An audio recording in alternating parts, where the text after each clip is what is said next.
welcome to or welcome back to the Bankroll Builder series. Before we start the episode, I just wanted to give a shout out to my buddy Andrew Wisdom, who I'm sweating right now. He's heads up in the main event at the bike right now. There was I think 555 entrants, and it's just him and one other guy now.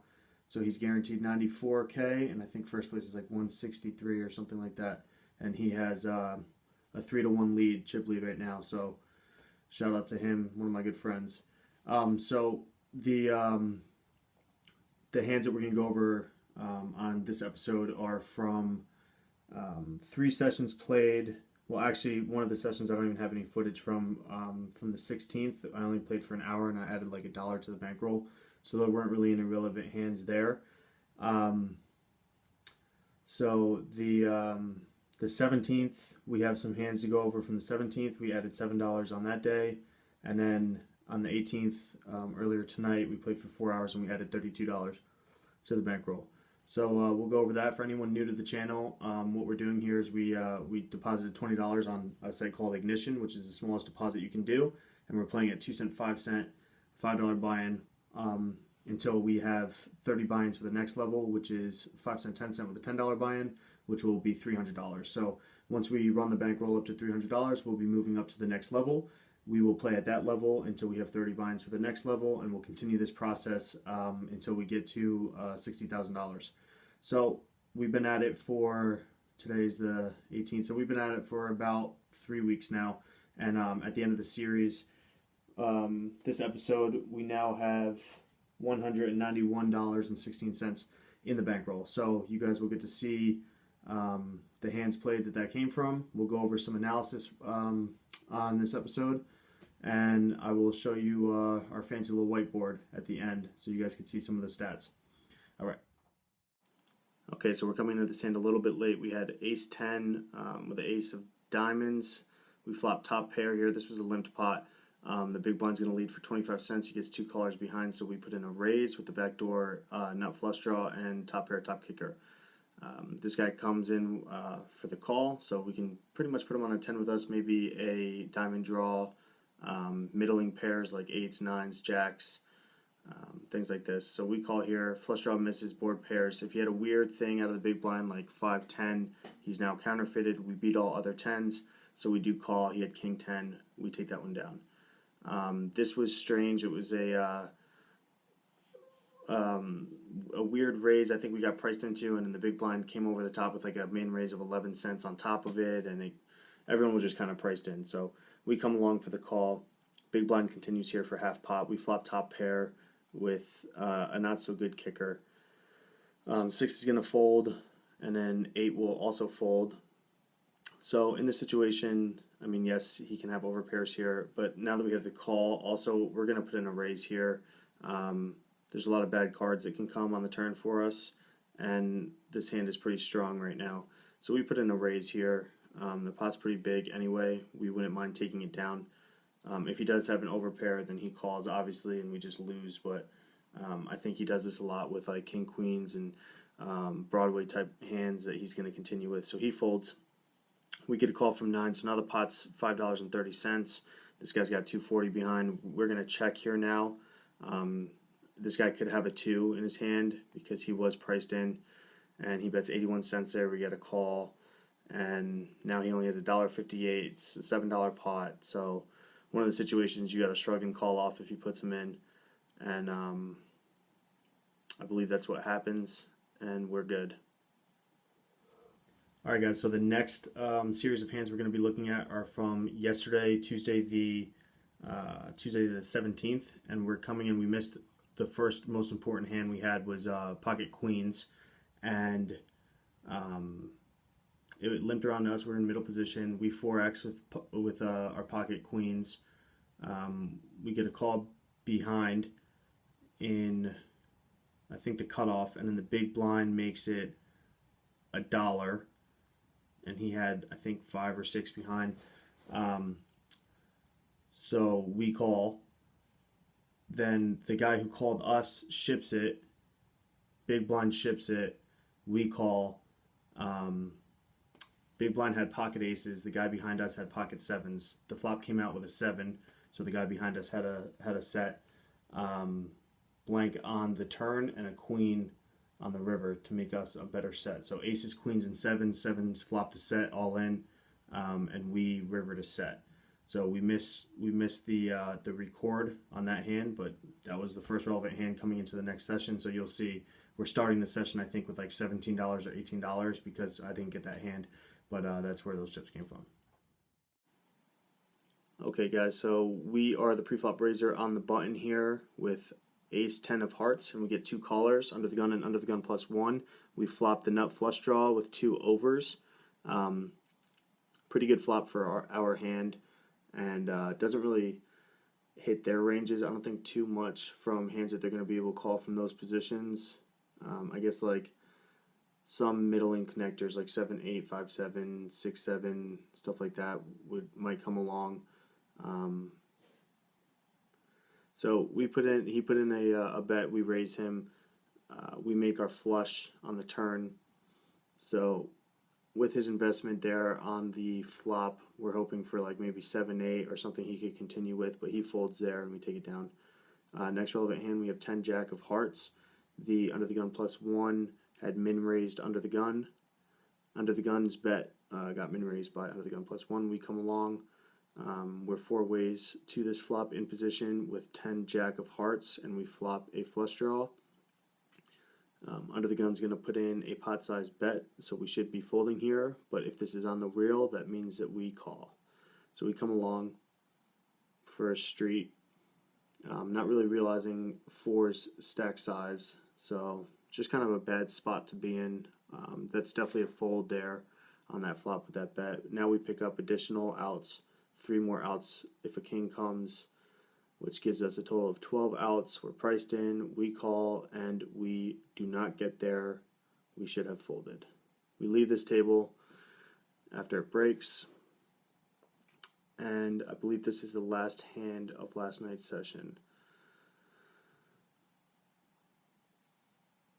So the button had raised. He got re-raised by the small blind. We call to come along. We flop a backdoor nut flush draw with our ace jack.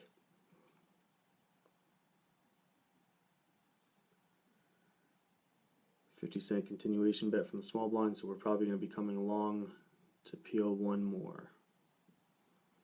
Or we're trying to think of something funky to do. Not sure. Oh, okay, and the button's all in also. I just realized that. So jack comes, we got showdown now. He checks to us. We're gonna put in a bet here. We see kings continuing on that jack, so we're putting him on maybe a flush draw. But now when the 9 comes in, I'm not really sure why we're betting this. This was at the end of the session. We weren't playing great, and we lose that pot. I believe that was the last one of that session. We'll see if the next clip is the next day. Yeah. So this clip. I think this begins our day earlier today, which is Wednesday, the 18th. So we have ace queen of diamonds. Seat 1 had bet pre-flop. We call. He puts in a C bet on that flop, so we call. Turn is a queen, so now we have top pair, top kicker. I don't have really any 8s in his range. He could have over pairs to us. He could have queen jack. He could have, there's just lots of hands that he can have, so we're really just in a check call spot here, which is what we do, and he was doing that with 6s, so we take that down. Next relevant hand, we have pocket aces. We were the raisers. There was a limper. We made it 30 cents. We got a call from seat 5. Seat 9 calls, and then we get it all in on us. So we're going to probably just sit and tank and make it look like we have a real decision, like maybe we have ace king, ace queen, trying to get 5 to come along with us also. So we tank for quite a bit, and eventually we're just going to put it all in there. And we get 2 snap folds, we're against 5s, clean run out, and we take it down. Next relevant hand that we have is pocket kings. We raise it up 20 cents. We get re-raised in the cutoff to 80 cents, and we decide to just flat here. We're out of position. 5 has a pretty solid range too. So we'll just play this one a little tricky, a little safe. So we're going to go ahead and check it to him now. He bets a pretty large size bet, so we're just going to pile money in here. Hope he has like jacks or tens, and we underrepped our hand a lot, so maybe he could come over the top with queens, jacks, tens, nines. But he folds, and then afterwards he told me he had ace 10 offsuit, so pretty strange. Here we were the preflop raisers, I believe, on the button with king queen. Obviously we flop top pair here with a backdoor second nut flush draw. He puts in a bet, we call with our top pair. 8 comes out, straight draws coming in, 2 flush draws out there. So he elects to check, and we're going to put in a probably pretty large bet here with in terms of the pot, just because of these straightening cards and flush draws that are out there. So we put in 60 cents here. He calls, an ace comes. Not a great card for our hand. If he's calling with flush draws, a lot of times they're going to be ace highs. And he puts in a bet there of 80 cents, and we're just going to shrug and call it off. He was doing this with pocket deuces, and we take it down. Next relevant hand, we have ace queen. I missed the preflop action, I guess. Sorry about that. But from the looks of the pot size, I'm guessing that he was the preflop raiser, and I just flatted out of position. So he bets 27 cents here. We're going to raise it up with our top pair, top kicker. 2 comes out, so he calls that pretty quickly. Probably going to put him on a draw here, like a flush draw, maybe like jack 9 or jack king. So we're going to make it expensive for him to draw. He raises us, so we're going to put him all in here. And he did have a draw. He had king jack, and he misses. So we take that one down. Here we get pretty lucky. I filmed this late. He had checked to us on the turn when we made 2 pair. So this is another scary board. So it's kind of the same idea, putting a lot of money in here, 70 cents into $1. When he checked to us on the turn after we made top 2. And this guy's the guy that does funky stuff, right? He had the deuces that he was betting with and the ace 10 off that he was going crazy with. So he raises us, and we're just going to go ahead and get it in here. If he has an ace of clubs in his hands, we want to make it expensive for him to draw to it. And if he has a set, he has a flush actually, and we get very lucky, 4 outs, and we make our full house, and we take that one down. So here's ace king. Same guy had preflop raised. We call. We flop top pair. Check it to him. He checks back. Now we have a full house. We decide to take a pretty aggressive line here to make it look like we're just trying to steal this pot. He tends to not believe us at all. So when we do have a made hand, we try to extract max value from this guy. So we're going to mix in a overbet here. We do them sometimes with bluffs, so I like to do them when we have very strong holdings too. And he calls it immediately, and we're good. Next relevant hand, this guy open shoves, $3. We probably should fold here because best case scenario, we're flipping, and worst case scenario, this happens. So just kind of unnecessary on our part. We lose a small pot there. Next relevant hand, we were the preflop raisers here. We made it 20 cents preflop, 6-3 of hearts. We have our player 7 who never believes us and likes to call us down sitting there. We're going to put in a really small bet here to try to induce bluffs and also to just get players more invested in the pot. So we get callers. 7 comes out. 4-5 was already there. Had already made a straight, so it's not really that scary of a card. I'm going to check it now to try to induce a bluff from the guy over there in position. Ace is a great card for us. A lot of people would be floating with an ace. So we put in a pot size bet. He calls, I believe 3 folds, and then we're good with our 2 pair. We take that one down as well. Next relevant hand, we have ace king again.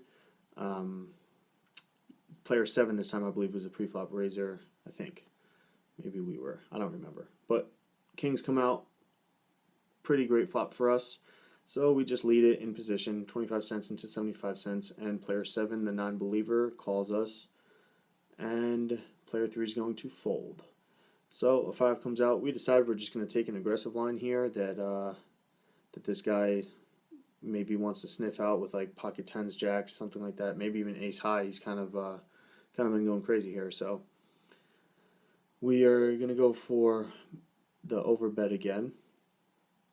put him all in with he instantly calls, and we're good. Take that one down also. So this one we get super lucky on, guys. 3x under the gun, one caller.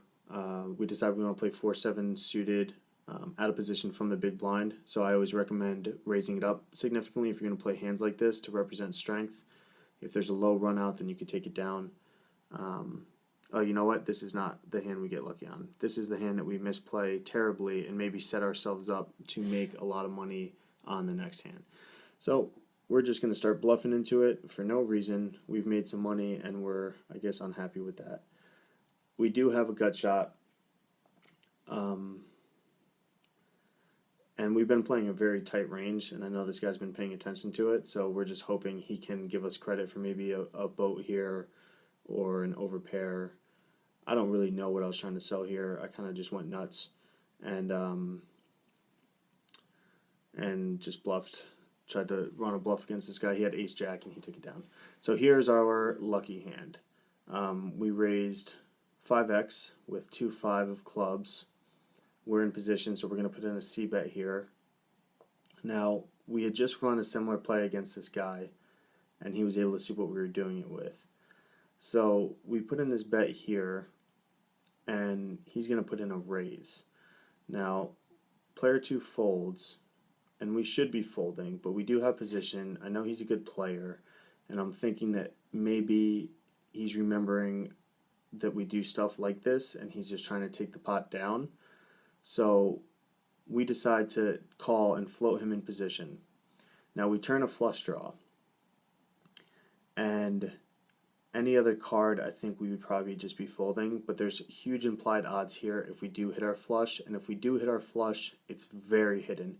So he puts in a very large bet relative to the pot, but we call because of these implied odds that we can get if we do hit our flush, which we indeed do. At this point, I'm kind of putting him on pocket sixes or maybe king jack. I think he has a very strong hand with how I've been noticing how he plays. So he puts in $4 here. We're going to raise it up to 12. I think he has a set. Definitely a hand that he can call this with, and he does. We take it down with the 2-5 of clubs, and that was a pretty big pot for us. Next relevant hand are pocket kings, and we had raised up 4x. Flop comes out 2 8s, 2 spades, and a 3. So we're going to continue into these two players that are in position to us. We'll put in a 20-cent bet into 60 cents, and we will get 2 callers. Now a 9 comes out. We are going to continue putting in bets here. I think that we decide on betting 60 cents. Yeah, 60 cents we bet in here. Player 7 decides to fold, and player 8 I think is still steaming. He just calls. Now, he could definitely be calling down with an 8 in his hand. If he had a spade draw, I want to check it to him and give him an opportunity to bluff at it. And if he bets, then I have to call. Right? He could have an 8 or a busted flush draw, but he just checks back and we take down a small pot with our kings. Next relevant hand, this was a limped pot pre-flop. We just decided to limp on the button and call the 5 cents. Flop comes out, checks around to the player in the cutoff, and he makes it 18 cents into 26 cents. We have top pair here, so we put in a raise. He's going to come along with us.